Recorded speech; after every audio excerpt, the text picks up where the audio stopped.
And here we have it, the winning dive, inward triple half, the nervous moment, the heart rate up. But she handled the pressure in style. And what an entry. Unbelievable. That is 25-year-old Canadian Molly Carlson nailing her final dive of the Red Bull Cliff Diving World Series. Carlson took home the gold in the competition. The event made its Canadian debut in Montreal on Sunday. It was the 6th of 8 stops in this series. The tour began in Greece at the end of May, and the last stop is Australia in November. Now, divers must perform at every event where their points are then accumulated to vie, of course, for the World Championship title.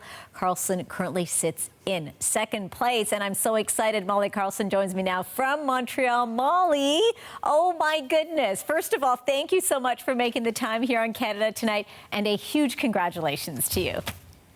Thank you so much. I'm so excited to be here and to bring good news. Well, yeah, I mean, amazing news, of course, for Canada. How are you feeling? I mean, this just must be, can I say you're over the moon? I'm absolutely over the moon. You know, it's hard enough to win a competition in cliff diving, but to do it in front of a home crowd is a first for me. And I didn't cry so much in my life. Like, it was so special to do it in front of friends and family. Your dive was just, I mean, it was like silk. It was amazing. And I mean, I don't know how you do it. You started when you were 9. My understanding is, take us back to that, your hometown of Thunder Bay, Ontario. But it was, you know, something, you watched your sister who was swimming and you were really bored, but then you saw diving and you said, Mom, that's what I'm going to do. But I mean, this is amazing. Walk us through the journey.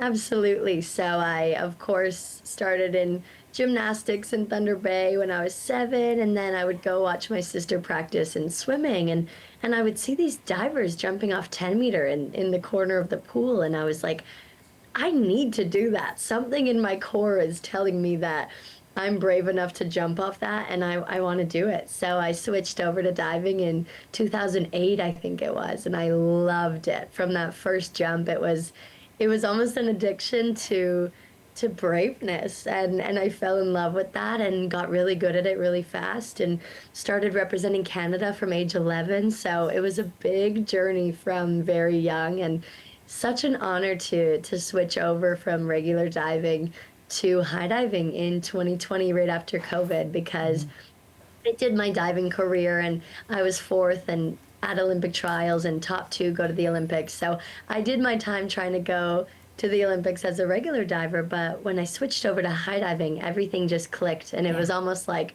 this was where I was meant to be, and to be world champion basically this weekend in front of Canada was really telling me this is where I should be. You got an Olympic medal, in my view, right off the bat on that one. Pretty amazing. And I know you've been pushing hard to have, you know, diving, not 10 meter, but beyond that, what you're doing as part of an Olympic sport. We'll talk about that in a minute. But you've described when I guess your feet leave, you know, the platform, the podium, you know, however you call it. It's like peace for you. Talk to me about that, because I mean, I'm watching you. 10 meters is high. You go, I think, 20, because you train at the Olympic pool in Montreal. So what is it like for you?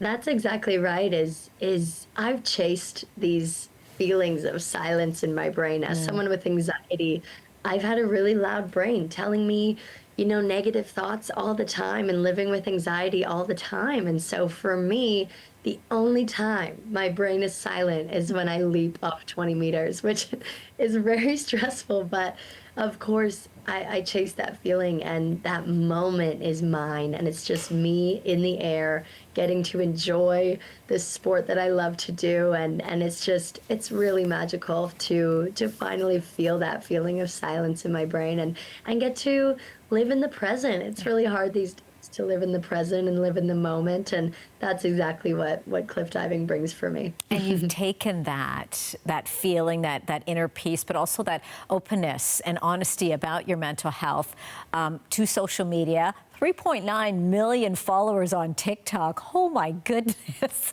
that is unbelievable. What is that like for you? Because as you say, we watch you and it just looks so effortless, but there's so much more that happens behind the scenes with these competitions, so many things that you are working with, your mental health, your body image, and your honesty has helped so many people right around the world as young as 12. Talk to me about that and the decision to put yourself out there, but of course, as you say, what it's doing to help so many others. It means so much to hear you say that and other people say that, because for me, I'm just being me and being real, but I really underestimate how many people it's impacting. And I was proven wrong this weekend. Like, so many people came out and wore light pink to support me and the Brave Gang. And there was maybe 2% of them were athletes. Like, the rest were just regular humans living day-to-day jobs. And like, you've inspired me. And I'm like, how? It's really cool.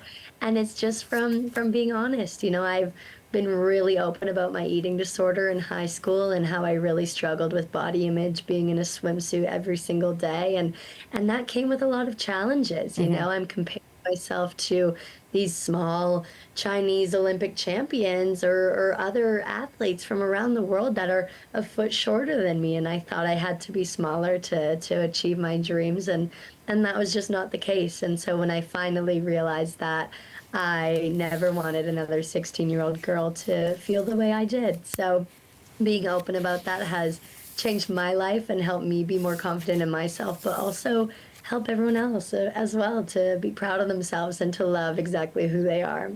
It's hard. I mean, and not to label it, but I think you and I can both relate in terms of, for a lot of women, for a lot of young girls, as you talk, we put so much of that label upon ourselves, and then it's all over the place, whether it's in magazines, social media, TV, or whatnot.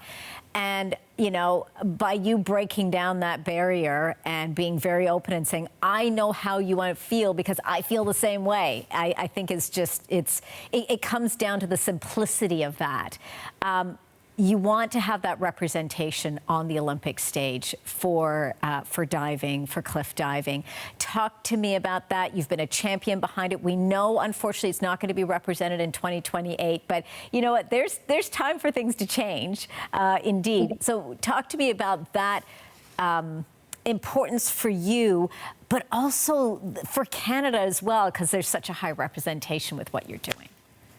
Absolutely. You know, we've really changed the game of cliff diving, and we've brought it to our country, and we made history this weekend being the first ever cliff diving event in Canada. And we're just so proud as a nation to have done that, and as a team to have been so strong as a performing country in this sport.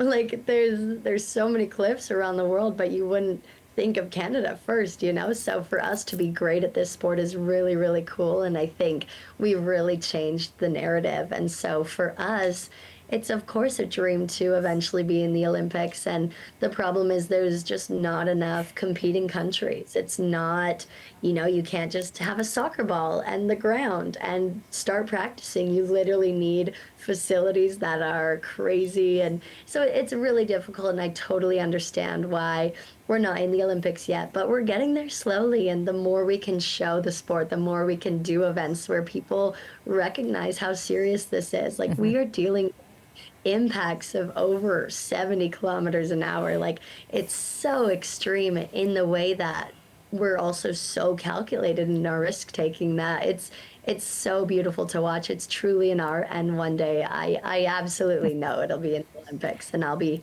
either there in it or there cheering. Depends when it gets in there. Well, I think you've got a long career, whether as a competitor, but also sort of setting the scene, maybe coaching and whatnot, you know, the next generation as you continue on in your career.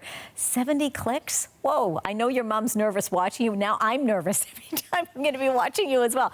But as you say, it is very calculated, it is very specific and very clear, and you keep championing forward on this. I'm hoping Red Bull is going to continue with that Canadian stop as part of their series, because we'd love to, of course, continue to celebrate you here competing. And we're going to be cheering you on as you're going to be heading to Australia in November to continue on. You're in second. Girl, you're going to be first. Absolutely. We're very excited for you. So lots of cheering happening for here. Molly, thank you so much for this. Canadian high diver Molly Carlson for us from Montreal. Thank you for this, Molly. Thank you so much for having me. And yeah, keep watching cliff diving. Love you guys.